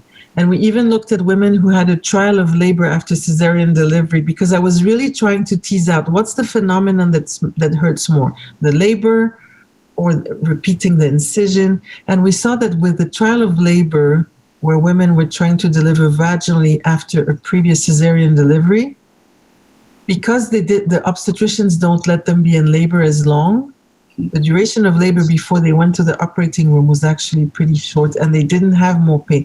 So there are too many factors. You can't just say because it's a repeat C-section, they'll be in more pain. What we do though, we ask women how it went last time. If they tell you that they were in a lot of pain last time, it's sort of difficult to tell them this time it will be a piece of cake. So we do tend to give them a little bit more of the morphine. I do adjust the dose. I don't give to everyone the same dose. I try to, it's sort of a guesstimation. Is she motivated, not motivated? Did she have a lot of pain last time or not? And to tailor the dose. But in places where you can't have a high dose without having issues with the monitoring, try 50 micrograms. Maybe you should do the next study of low dose, 50 micrograms. It doesn't have to be randomized. Just report your cases. Teach us what happens in your setting with 50 micrograms. I am sure we will, with the numbers you have and your practice, we can learn a lot. This is, if I can come in, yes, this is very true about Asia all the time. That in Asia, they tend to require much less dose, even for the spinal itself. And so I wouldn't be surprised if a relatively... Exactly right. You know, this is really quite small by anybody's standards. And in Thailand, in Thailand, for example, it's even less than it is in Indonesia. So effectively, what I'm saying is, I wouldn't be surprised if 50 mics of fentanyl will do the job very well. One thing that I have tried in the past, and which I think also works quite well, is liposomal morphine. Now, I say I've used in the past, but I want to abandon it, basically, right? We don't use spinals. We tend to use combined spinal epidurals for routine cesarean section, basically, right? And so the option of giving epidural liposomal morphine was a good option. Unfortunately, if you do get either itching or if you get vomiting, then you end up... then you can't get rid of it for a couple of days. So it's actually a big problem. You know, and this is one situation where you would use intravenous lidocaine. So basically, I think liposomal morphine out from my point of view. With regards to adjuncts, I don't know, I think it's become an American disease to use oxycodone so routinely, you know what I mean? And I don't know why it's gone feral like this. You know, it's almost like a bunch of rabbit guys giving a lot of unnecessary drugs for prolonged periods of time to people, as you say, who don't need it. You know, we're coming back from that. I would say the peak of it in 2016, but it's a long U-turn to go back to normalcy. We're still in there, but we're over the peak. People are starting to understand. But I feel like I'm preaching all day. It's. You know, we're talking to the surgeons, we're talking to the obstetricians. We've published quite a lot. We got funding for it because it's such a problem. So, you know, it took 20 years to get here. It will take 20 years to get out. Maybe less. But even countries like Iran, for example, nowadays, you know, they're using suppositories of non-steroidals, for example, for post-operative pain relief, rather than allowing people to get back to using opiates all the time, you know. So it's, you know, and I think that's been a very good plan overall. Connie, there is one thing that I want to have your comment. Is about the spinal versus general anesthesia in eclamptic patient. Yeah. You mentioned that almost all the study found that GA is more morbidity and mortality. Which one? I showed you 3 studies, the ones I saw. Yeah, one was an abstract from SOAP. Yeah, but more morbidity and mortality in general anesthesia if compared with spinal. It's higher. Yeah, it's higher. So there is some publication I found that why it is happen. It is because we only do general anesthesia in very severe case. So that's why. Yeah. What is your comment about that? Yes, that's also true. Although there are some institutions I know of, because of the increased blood pressure, are very afraid to do regional more than they are afraid to do spinal, not realizing that it's actually the stress of the laryngoscopy and intubation that may actually cause harm. So yes, that's correct. Most like we had one mortality, they did that under general anesthesia IV because couldn't tolerate volatile anesthetic. So you may be right, although they say that the number one mortality and morbidity of patients under GA are the attenuation, the exaggerated microhemorrhages that occur during laryngoscopy and intubation. That's what they say, that you cause a stroke, either infarct or a bleed. That's what they say. But you're correct. Sometimes we do GA because the patients are really are sicker. Sicker, much sicker. Yes. Connie, Yeah. I feel that this discussion has been going for 30 years now, almost 35 years perhaps, that basically this issue of GA versus regional, for eclamptic patients is a dead argument to my mind. And it's not to do with mortality. People keep studying mortality. But to me, putting a regional in a pre-eclamptic patient, if you can, right? If they don't have severe thrombocytopenia, all those sort of things, actually controls, the convulsions. So they're much less likely to convulse. But also it controls the preeclampsia and the symptomatology and everything else. You don't get a convulsion if you've got a cesarean section epidural, basically, right? Or a spinal. Again, the debate about spinals versus epidurals versus, I don't think the issue is a problem anymore. Who cares? Whether you do a spinal has just been proven to be as good as epidural, that's all, But doing regional, to me, I think GA is, if possible, out of the question for obstetrics, if at all possible, And it doesn't matter if you're preeclamptic or not preeclamptic. We would never choose to do a GA, except if the only thing that you know how to do is a GA. Right, so if you're in a remote area and all they do is GAs, then you have to do GA. You know what I mean? But otherwise, I think really there's no obstetric reason, for example, for doing a GA anymore in these patients. That's true. Except that some, you'd be surprised. There are some institutions or anesthesiologists who, because of the fear of the blood pressure decrease or what they fear is hemodynamically unstable regional, they will do so. Essentially, maybe, I don't know, they're misinformed or they're just so used to doing GA, which is, that's why we have to learn. Connie, if all you have is a hammer, everything looks like a nail, my dear. So basically, if all you know how to do GAs, then you will always do a GA. You know what I mean? Yeah, but your reasons for doing should be because, maybe because it's the only thing I know, but not because, I'm so scared that the BP might go down. Because sometimes that's what they explain to you. Like I asked, why did you do GA? The blood pressure. I didn't do spinal because the blood pressure might go so low.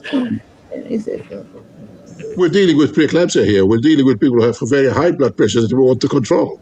Once you control that blood pressure, with your spinal, if you're very worried about doing a spinal, do an epidural and do it a bit more slowly. That's all. And bring the level up slowly instead of doing a one-shot technique. Well, they say that they did it hemodynamically.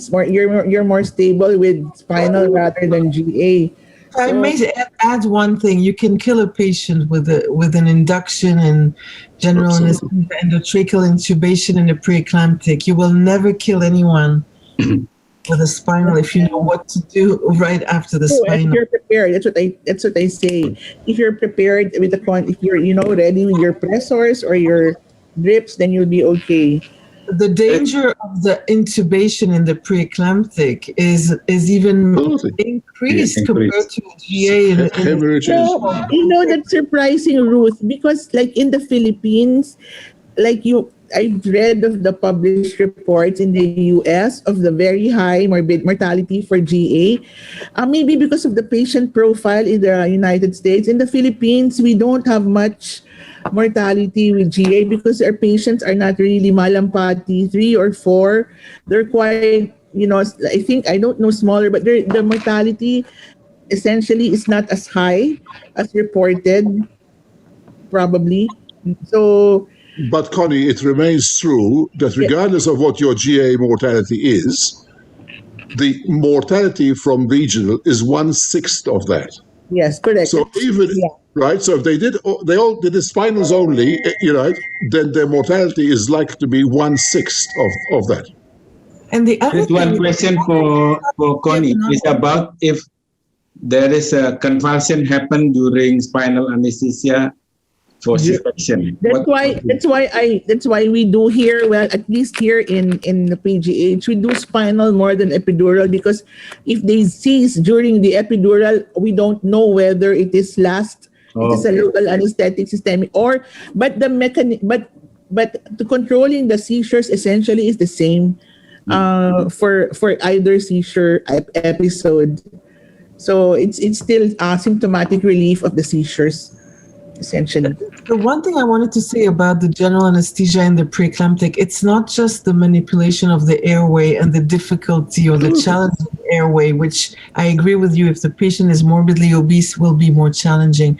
I think what we fear is inducing general anesthesia in a patient who has a high systolic blood pressure and the risk of a hemorrhagic stroke. This has been shown again and again, data from Rob Dyer from South Africa and data from the confidential inquiry. So it's not, I agree with you, airway is challenging. It's not the morbidity due to the difficult airway, it's the morbidity/mortality due to the increased, unblunted increase in blood pressure at the time of the laryngoscopy. So if the patient hasn't received any medication to blunt the pressure response to the laryngoscopy, it's a hemorrhagic stroke. And sometimes if you're in a hurry, if the surgeons are in a hurry to cut, you've not yet attained your level of anesthesia. And so your laryngoscopy plus the incision of the surgeon actually still doubles, I think, the stress response, which actually can be blunted by your regional anesthesia. That's true, Ruth. Yes, I do agree. Okay, for Stephen Gatt colleague from the Philippines asked you, would ferric carboxymaltose given to a bleeding just go to waste? If you don't have carboxymaltose, obviously, then is that what you're asking? I'm not sure what the question is. Whether it's if you don't have Ferinject, basically, right, which is now easy to give. You give it intravenously. It doesn't have to be in intensive care units anymore, as used to happen with the old ferrous sulfate and so on that we used to give intravenously in the past. You don't have to be in an intensive care unit. The allergic reaction rate is very small, right? It is cheap compared to, for example, giving a whole pregnancy of FeFol, of iron folate, or those sort of things. So essentially, all they have to do is go to their GPs a week before. He does the hemoglobin. If the hemoglobin is low, then all he does is put a little butterfly needle in the back of their hand, put a bit of sticky tape on top, slowly over 20 minutes, say, give the dose of Ferinject, observe for 5 minutes, and then they go home. And you know that on the day of the surgery, you're not dealing with a patient. I think this is one of those techniques that, for example, in Africa, might well save hundreds of lives, because basically there are many people who die in those sort of places from lack of a single unit of blood sometimes because they come in so anemic in the first place. And because we now have ways of measuring hemoglobins very easily, we know exactly what, it becomes part of the routine of dealing with antenatally with patients. Basically, the rule is quite simple. Nobody comes to cesarean section anemic, one way or the other. Now, how you do it, if you want to give them iron tablets for the whole pregnancy, and they get the diarrhea, and they get the black stool, and they get the shakes sometimes, and all those sort of things that you get from having iron for your whole pregnancy, and instead do it simply by giving the ones that are still anemic at the time of pregnancy just the pharyngect.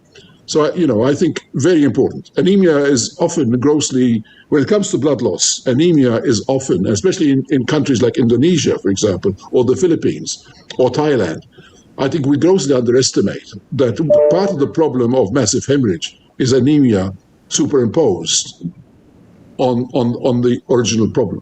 If you start behind the 8 ball all the time, then you're always going to be behind the 8 ball, even after you start to resuscitate. Okay, there is still a question not yet answered by Connie from Chan Yu Quen. Do you think the microhemorrhage occur in dependent areas and may possibly explain cortical blindness in some affected patients? Yeah, there's a temporary depress. It's like a temporary blindness, which they say is also part of the syndrome of that may be part of the syndrome of eclampsia, because most of the hemorrhages occur in the occipital lobe. So, I forgot the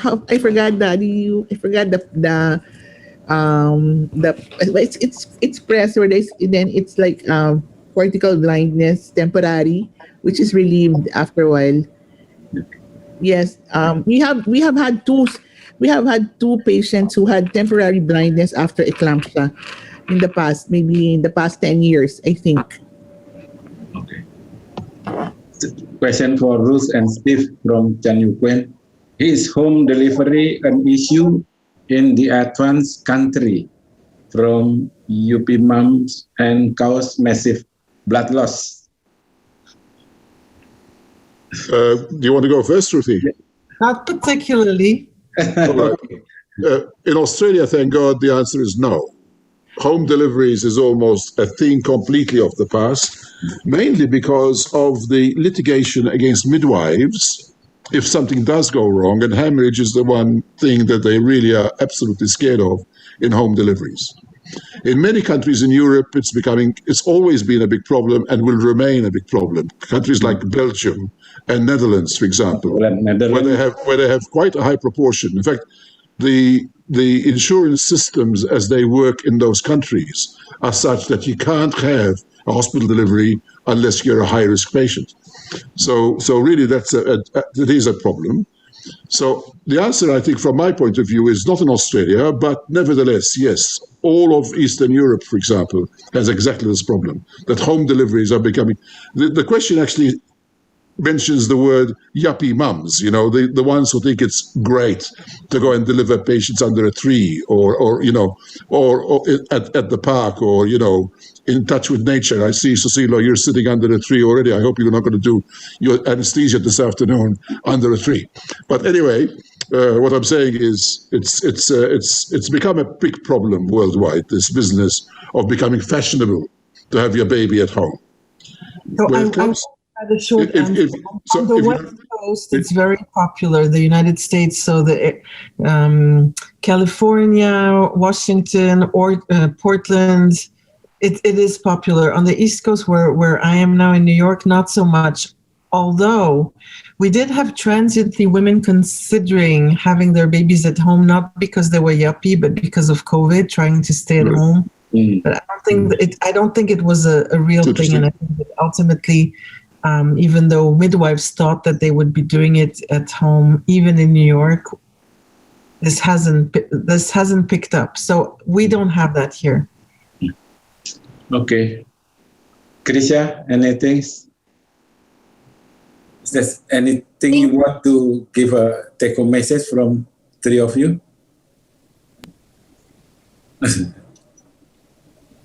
If no more, Krisha.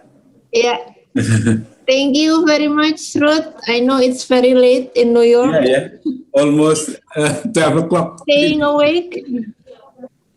Thank you, Stephen. Thank you, Connie, for your time and your efforts. I really wish that probably next year, hopefully, that we can all meet up again in better times and in person, hopefully. Stay safe for all of you. Stay healthy. Okay. Thank you very much. So this is the end for the first session.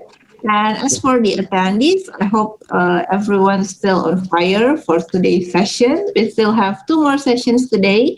But before we go to the second one, we will have a quick break, but also a very fun one because we will see the entertainment, especially from the Dr. Susil's family and friends. So do not log out, just stay on the Zoom and we will give you the entertainment after this.